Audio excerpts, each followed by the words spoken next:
Hello বন্ধুরা, welcome back to my channel পাখিয়া রেস্টুরেন্টিয়ান। আজ চলে এসেছি তারকা রেসিপি নিয়ে। তারকা হলো ডিম তারকা। দেখো, পেঁয়াজ কুচি, টমেটো কুচি, লঙ্কা কুচি, আদা কুচি, রসুন কুচি নিয়ে নিচ্ছি। তোমার ধনেপাতা আর শুকনো লঙ্কা আর একটা তেজপাতা। আর মশলা নিয়ে নিয়েছি জিরে গুঁড়ো, লঙ্কার গুঁড়ো, হলুদ গুঁড়ো, নুন, এই মশলাই নিয়েছি।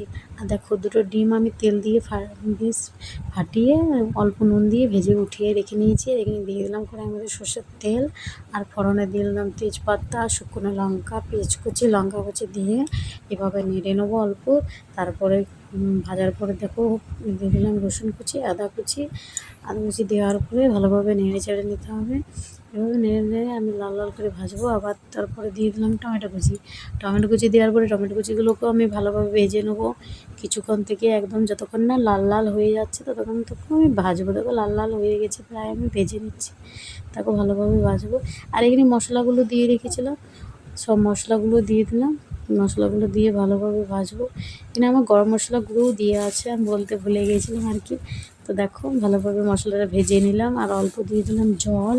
আর জল দেওয়ার পরে তারকাটা আমি সেদ্ধ করে রেখেছিলাম সেটাকেও দিয়ে দিলাম। দেখো দেওয়ার পরে ভালোভাবে নেড়ে চেড়ে নিতে হবে। কিছুক্ষণের জন্য ঢাকা দিয়ে ছেড়ে দিতে হবে। কিছুক্ষণের জন্য আমি ঢাকা দিয়ে ছেড়ে আর ডিম কুচিগুলো যে করে রেখেছিলাম ভেজে, দেখো ডিমটাকেও দিয়ে দিলাম। দেওয়ার পরে ধনেপাতাটা উপরে আমি দিয়ে দিলাম, আর কাসুরি মেথি দিয়ে দিলাম। দিয়ে দিলাম আমি তারকা মশলা। তো তারকা মশলা দিয়ে ভালোভাবে একটু নেড়ে চেড়ে, এই দেখো আমার পুরো তারকা রেসিপি রেডি। তোমাদের যদি আমার তারকা রেসিপি ভালো লাগে থাকে চ্যানেলটাকে সাবস্ক্রাইব আর লাইক করে দিও।